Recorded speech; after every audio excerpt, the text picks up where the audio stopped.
it's Ross Jeffries here, and I'm recording and sharing this video for three purposes. First of all, for those of you who are curious about the kind of instruction you'll receive when you come to one of my fantastic seminars. Second, those of you who are curious about my monthly coaching program.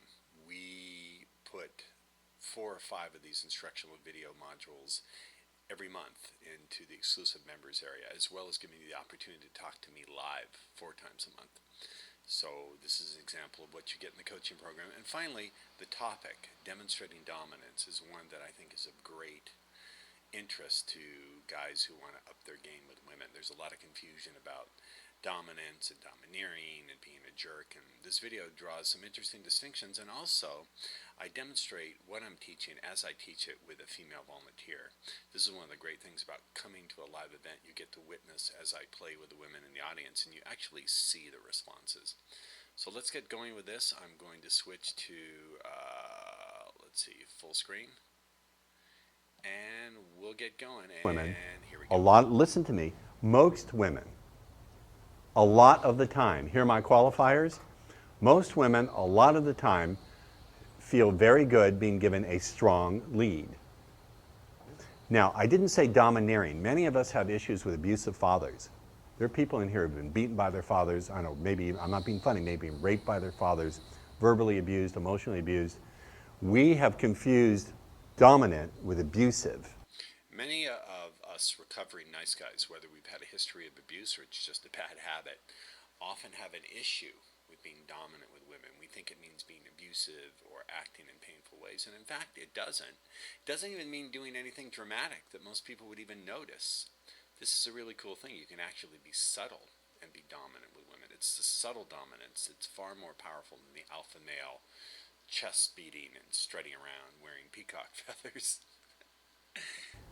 And untangling that in your mind is a really big step for you. You can be very dominant. I wish I had a woman to play with and demonstrate. Now, the woman you're Dominance about to can be see come something up that's is very actually subtle. on her honeymoon with her husband, and they love my You're material famous, so you much can't they come on chose to stage. spend their honeymoon in New York so they could come to my New York seminar. True. Do you want to play for a minute? Come up here. And you'll notice what I do with her Please. is actually pretty subtle. Dominant can be something very subtle. It's not like pushing someone around. I don't like pushing people around, and I would not push someone around. All right. What's your name, dear? EJ. What is it? EJ. Just stand over here. Okay. That set a good lead. I said just stand over here. That's me, basically telling her what to do. It wasn't stand over here. It wasn't, would you stand over here? Just stand over here, right? And can you just face this way, please? Okay. I didn't do, No, I just did it again. right? I do, I like very firmly but softly did that, right? It can be that simple. Or I could say, now sometimes, let's say I'm playing with her, like you don't know me, we meet at a social situation, we're laughing, having a good time, right? I'm making her laugh and I'm really curious about her. I'll say, look at that over there for a minute. And I'll pull just for a second like that to see how she responds. It's not just for a second. I'm not jerking her. It's just like, look at that over there. I'll pull I'm just pulling very gently the back of her arm. It's that simple. just a little bit. It can be, that signifies leadership, dominance. It's a very simple thing. I'm not telling her what to do. I'm not like, come on, let's go. I don't think you'd put up with it anyway, and I wouldn't do that. You get it? Yeah? Okay, go ahead. Hold on just a second. Now, see, I just did it again. See? Now, that's the laugh of recognition. She's laughing because she recognizes true.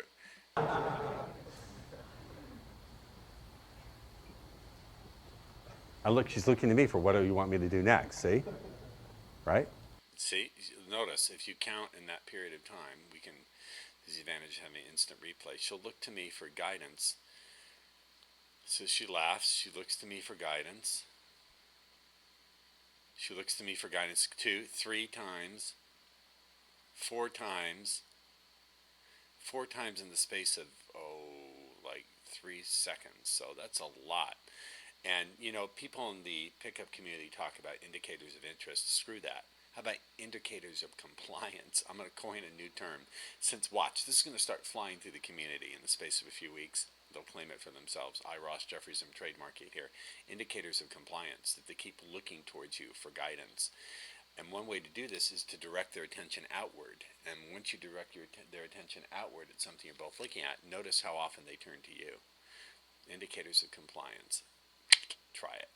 It's okay. Okay, go ahead and see. It's subtle. It means I'm in the lead, you're going to follow. Not always, not always. My philosophy is I want to know who's got the best idea. I've been with girlfriends and said, that's a dumb idea. We should do it this way. I went, you know what? You're fucking right. We'll do it your way. Now, don't confuse dominance and setting a lead with always having to make the decisions. Sometimes your girlfriend or a woman or whatever will make a better choice. Like, let's say you want to go roller skating and you look outside and it's raining. She says, you know what? Let's stay inside and snuggle. Or let's go to the movies. Okay? Even if you accede to her choice, you can still be dominant and have a dominant energy during that activity. And even the way you accede to it, the way you agree to it. If she says, you know, let's go to a movie instead, it's raining, you can look at her and go, you know what? You're right. Let's go. And during that activity, you can still exert the subtle dominance by the way you look at her, by the way you stand, by the way you touch her. You can still exert dominant energy even inside of her, making the choice about what to do. So what this does, it removes the rigidity that I see in so much of the pickup artist teachings. You never let the girl make the decision. You never let her decide. You know, that kind of rigidity is the imitation of power, and it's the imitation of teaching when rigidity is taught. So I've hoped you have enjoyed this video. There's just a few seconds here. We'll watch a little bit more. But I don't tolerate that in front of other people. I always tell my girlfriends, you can tell me whatever you think if you don't, but don't correct me in front of other people because that's disrespectful. So anyway. Okay, so if you're interested in the coaching program, go to rjcoaching.com. You can find out more about it. If you're interested in my upcoming seminars, I will be in Norway doing a special seminar July 31st and August 1st in Oslo, Norway. Go to rockstarpickup.com.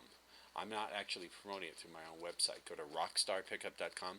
If you're curious about my London seminar, that's coming up August 13th, 14th, and 15th in London. And you should go to my website, seduction.com, to find out more about that.